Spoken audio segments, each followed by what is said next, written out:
Good evening. God, that was quite short. Anyway, Mel. It's right to call you Mel, isn't it? Yeah, well, of course. Yeah. I mean, Yeah. Can you Mal's what tell everyone called me. Can you tell everybody what you do and a bit about you? Okay, yeah. I'm a well. So my name's Malcolm McWatt. I'm a Yeah. musician. I'm a songwriter. I write mainly in the roots Americana country folk vein. But I've got a rock album out. I'm recording another rock album at this minute. So I don't like to be tied down too much to things like genre. I live in London. I'm originally from Scotland. I've lived in London for the last 10 years. As you see, I don't perhaps look 100% Scottish, but my dad was Scots Mm. and my mum's Malaysian. Yeah. But I've been a musician most of my life. Not full time. I've only really been full time since 2019. Before that, I worked in primary schools, and before that, up in Scotland, I worked on the oil rigs for a long time. I used to know someone who used to work on the oil rigs up in the north, up by Yeah, Scotland. Yeah. Um, yeah. it's that's hard work, that is, isn't it, on the oil rigs? Uh, it's um, it's dangerous work, I would say. I mean, Yeah. and it's. I think the hardest bit about it was being away from home for 2 or 3 weeks at a time. Uh, Mm. but it paid well, and there was a good it was a good a good camaraderie offshore. So that kind of made up for it. But now nowadays I don't miss it at all. Yeah. Tell us about your latest album. Okay, well, I'm trying to think. I mean, this year I've released three. I've had three releases since January. I write a lot of songs. So in terms of the latest thing I've done is an EP that's called Scale. It's Skail, which is it's an old Scottish word that means to scatter or to disperse. And it was really three songs that came about the emigration into America and the into the old America, and I suppose about the contributions that the Scottish Highlanders have made to yeah to America, really, and to Mm. the birth of America. And it was I sort of came about the idea for the EP because I was reading how the Appalachian Trail, which is a 2,000 long mountain range that runs from Georgia in the south all the way up to Maine in the north of America, how it's officially part of something in Scotland called the West Highland Way,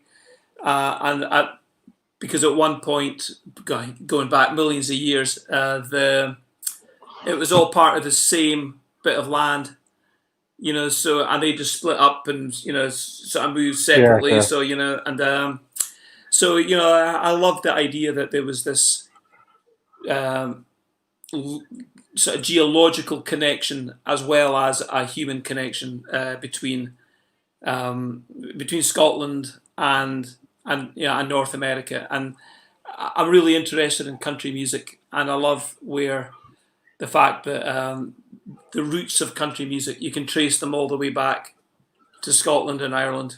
So Yeah. um, Yeah. so that interests me. So that's Because really. Sorry, carry on, Steve. it's not just the guitar you play. You play the banjo as well, don't you? I'm a bit of I would say a jack of all trades, most definitely. I'm definitely not a master of any of them. I play the guitar. I play the resonator guitar, which is also known as the dobro, which is Yeah. something Yeah. you play with a slide on your lap. And I play the fiddle, and I play the mandolin as well. So I'm almost a one-man bluegrass band if I had enough hands. Um, at this moment in time, because it's not, like places are closed and everything. How have you managed through the COVID? What's been, Uh, well, I mean, it's been hard seeing your gigs disappear. Usually at gigs, I sell a lot of my merchandise. I sell CDs.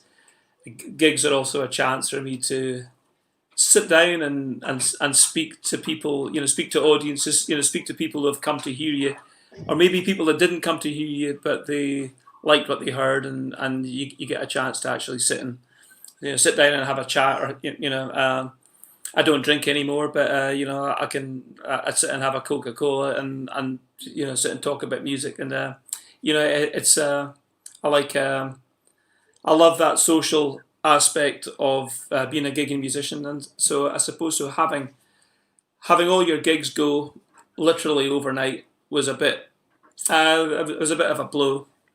I've had a few gigs since, which have been great, but they've been a bit they're strange. They're not quite the same. Sort of playing socially distanced and playing. So you tend to be a lot further away from the audience than usual, hmm, and just kind of going up and doing your bit and walking off and not really getting a chance to sit down and chat with people. It's a bit of a. I think that's a negative. From a positive point of view, I've been stuck at home, and hmm. which has given me the chance to write a lot, to write a lot of new songs. I've got I'm back in the studio. I've just finished writing a whole album based around scale. So that was kind of like a folk album, really, well, a folk American album, and I'm back in the studio next week to finish off a rock album that I've been doing. So it's in one sense it's been great because I'm not playing live so much. I'm not having to spend so much time rehearsing and making sure I sound good live. I've been able to use that time to find to write new music. Also, I've been able to use that Yeah, time yeah, to yeah. you know, I love one of your songs. It's raining down in Nashville. yeah, Wh- okay, Where did you get that idea from? I'll tell you what. Let's play that, and okay, we'll talk about it after. brilliant.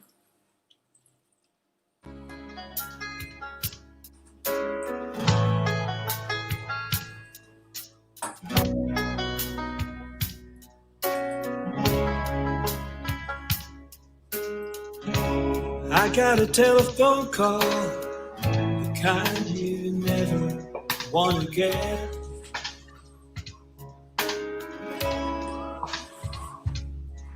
By the time I put the phone down, my face shirt were wet.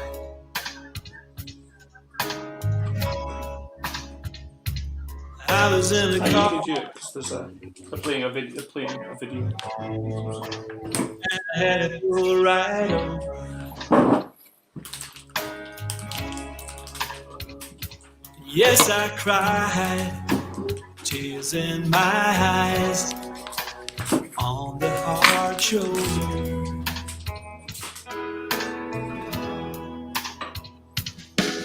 A cop, well, he pulled in behind and walked up to the window.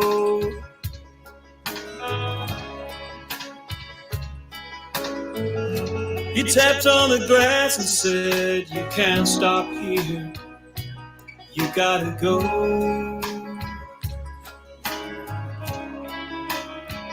I told him what had happened, said that he was sorry to hear.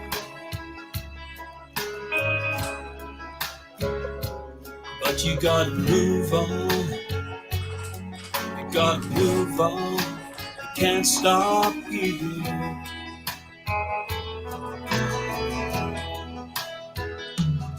You gotta move on, you're gone. Now the neon's lost the sparkle and the Broadway ain't so bright. You gotta move on. You're gone, and I know it's gonna rain in Nashville tonight. Rain down in Nashville. Raining down in Nashville. I don't know how I got home, driving in a daze.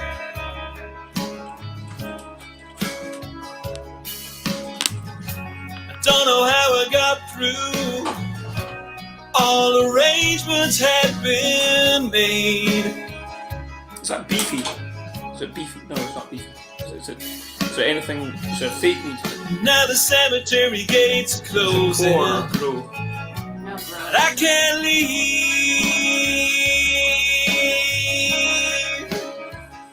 The preacher said, go home. You gotta go home and let them rest in peace.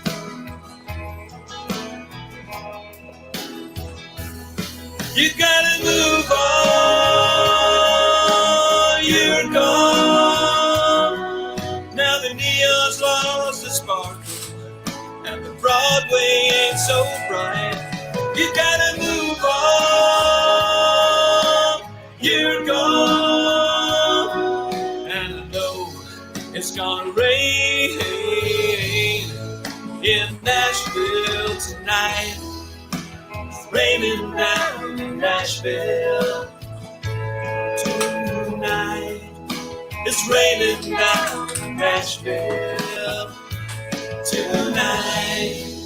It's raining down in Nashville tonight. It's raining down in Nashville. You gotta move on. You're gone. Now the neon's lost a sparkle, and the Broadway ain't so bright. You gotta move on. You're gone, and I know it's gonna rain in Nashville tonight. There you go. Hey, thank you. That was a really good song. Where did you get the idea from that too then? So that one came from I heard at the end of last year, 2019. I'd heard about the young country singer called Kylie Ray Harris, and she'd got killed in a car accident on her way to a music festival. And I think as a musician, it's something, I'm always, I'm driving all around the place, and I'm driving a lot when I'm tired, and it's late at night, and I could really relate to that happening. I've had a couple of close calls, myself sometimes, and and the country music community is quite small, so it really affected me, and I wanted a song that I felt, Nashville being the, for many people it's the spiritual home of country music. So Yeah. I wanted the idea that Nashville, the city, was the city itself was crying, for her loss. So it's dedicated to her. Yeah. Yeah. Have you ever been to Nashville then? No, I have to say I don't have. I personally am not that interested in that particular type of country music. I love all the music that comes out of Texas. I love everything that comes out of Kentucky. I'm not so keen on the sort of super commercial side of country that I think that what Nashville represents. I mean, it's just not my thing, So no, I've never been to Nashville. I probably won't ever go to Nashville, but who knows? Who knows? Yeah. I'm definitely more interested in. I mean, I love American music, and I'm definitely more interested in other areas. You know, I love all the Appalachian music, and you know, I love American folk music, and you know, so that's, you know, I'm hoping next year that that's somewhere that I get a chance to go to. You know, I really want to go to Georgia, you know, and to the, you know, some of those southern states, and you know, I'd love to walk some of the Appalachian Trail as well. So yeah, Mm. it's, you know, it's definitely on the cards. Where's the biggest venue you ever done? So the biggest venue I played was actually at the Shepherd's Bush. Is it the O2 Empire in Shepherd's Bush? It wasn't. It wasn't. I was not the headliner. I was. I was playing guitar for a guy who was supporting Chase Rice. All right. Okay.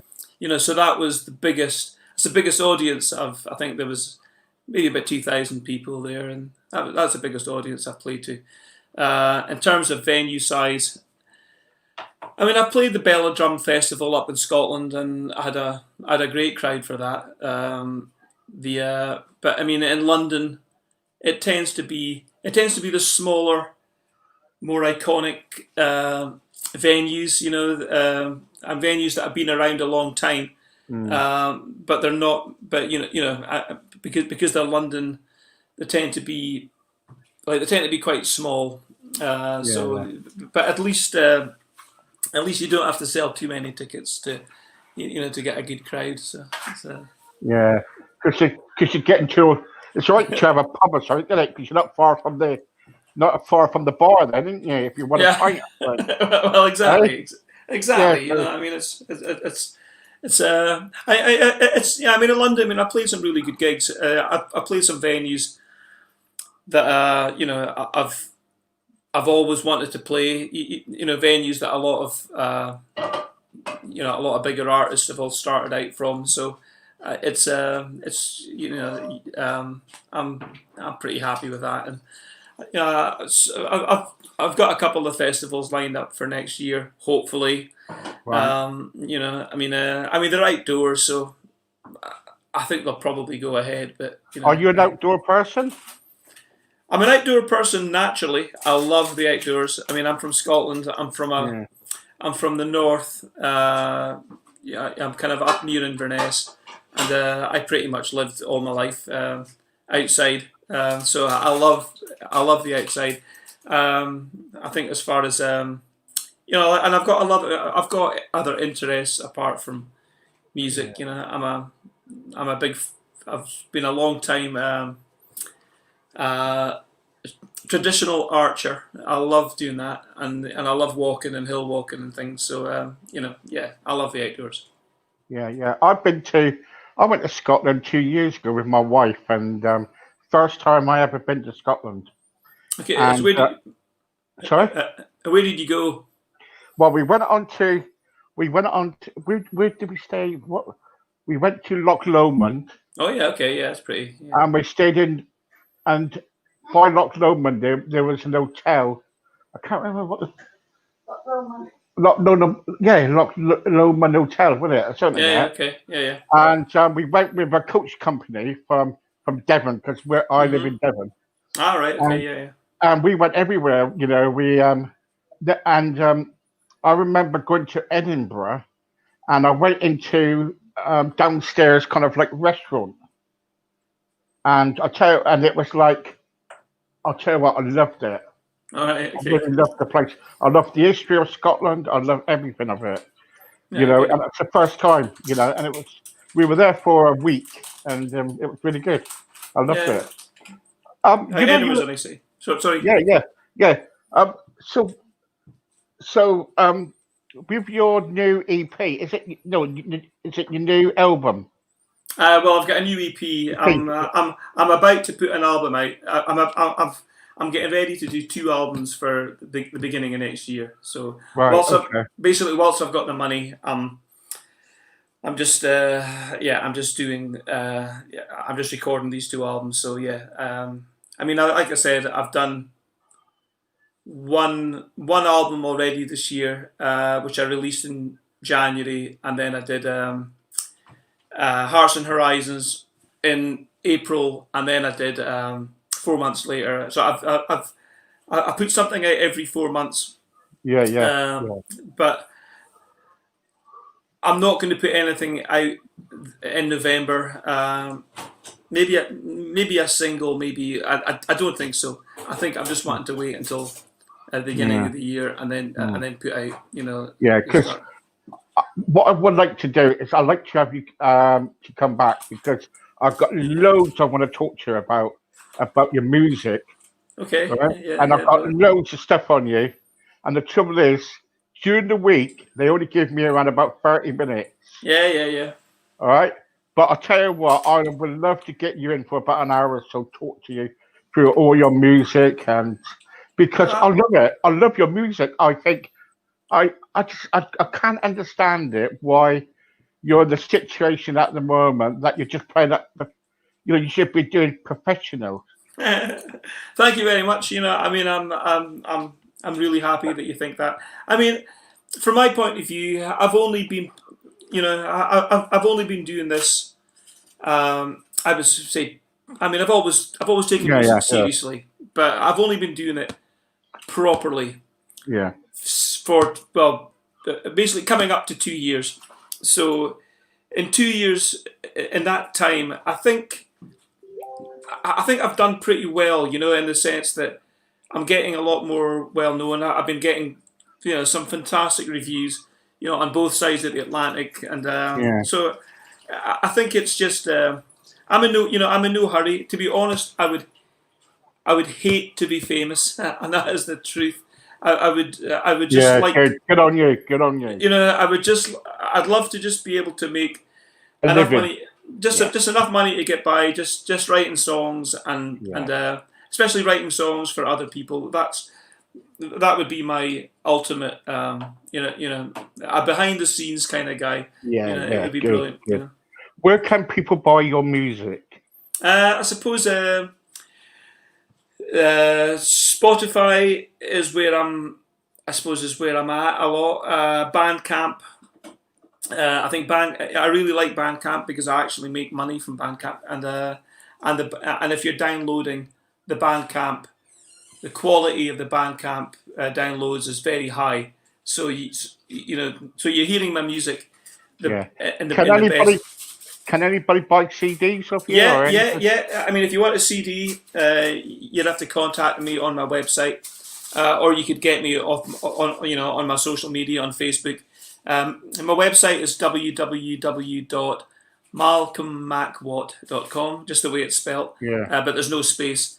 And then I've got I don't have many CDs left, but I've got enough to get a few out. Because I'm after one too. So. Okay, well, hey, what you know what you'd be most welcome. I mean, there's CD's a funny one because there's even though I think people who take their music really seriously still listen to CD a lot. I mean, I'm not a vinyl guy. I gave up all my vinyl years ago to buy CDs, so there's no way I'm going back into it. But it was I think with cars don't even have a CD player anymore. So there's so few. There's that thing of I do always get a couple of hundred CDs pressed, but normally people tend to download my music. So okay. I would love you to come back again. I'd love to come back. What I'll do is I will get my wife to contact you. All right, and she will do that in a minute. I'm winking at her, trying to kind of like she's playing the game on her phone at the moment. Right. But thank you for your time, Mal. Thank you, Steve. It's not. It's a lot about you that I have not even touched on. And I've got to do it. Thank you, Mo, and thank you for your time. You're very welcome. Thank you very much. Thank you. Thank you. Bye-bye. Bye-bye.